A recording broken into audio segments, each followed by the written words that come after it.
Hello, welcome to JP Baziwathi TV. Here, I bring you the greatest and latest in entertainment news. In this video, I'll be discussing the accused killer of Pop Smoke and his surprising guilty plea to voluntary manslaughter and home invasion robbery. I'll delve into who the defendant is and what led to his confession, as well as the possible reasons behind his decision. Join me as I explore this tragic case and the impact it has had on the hip-hop community. The accused killer of Pop Smoke has been identified as a 20-year-old man who pleaded guilty to voluntary manslaughter and home invasion robbery stemming from the rapper's death. The defendant, whose name has not been publicly released due to his status as a minor at the time of the crime, entered the guilty plea in juvenile court on Thursday. According to reports, the defendant admitted to entering a mansion in the Hollywood Hills as a teenager with the intention of robbing Pop Smoke. The rapper, whose real name was Bashar Baraka Jackson, was fatally shot during the robbery. The home where the shooting occurred was owned by the Real Housewives of Beverly Hills star Teddy Mellencamp, daughter of musician John Mellencamp. The defendant's guilty plea comes after nearly 3 years behind bars since his arrest. The judge sentenced him to 4 years and 2 months in juvenile hall, but warned that he will remain in custody until he was 25. The judge declined to apply the time he's already spent behind bars toward his sentence. 3 others charged in the rapper's death, 15 and 17-year-olds at the time of the homicide, and a 19-year-old have yet to stand trial.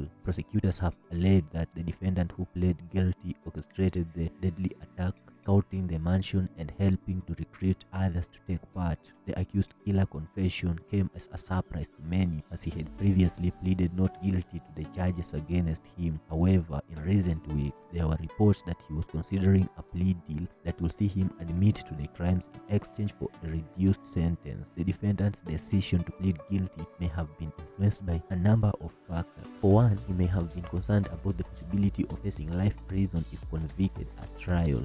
Additionally, the evidence against him may have been strong, making it difficult to mount a successful defense. There is also the possibility that the defendant simply felt remorse for his actions and wanted to take responsibility for them. In a statement released through his attorney, the defendant expressed regret for his role in the robbery and apologized to Pop Smoke's family. Regardless of the reasons behind his confession, the defendant's guilty plea brings some closure to a case that has been closely followed by fans of Pop Smoke and the hip-hop community at large. The young rapper was widely regarded as a rising star in the music industry at the time of his death, and his loss was felt deeply by many. As for the accused killer, he will now serve his sentence in juvenile hall with the possibility of being held until he is 25. It remains to be seen what will happen to the other defendants in the case, but for now, the focus on remembering Pop Smoke and the impact he had on the music world during his brief but memorable career.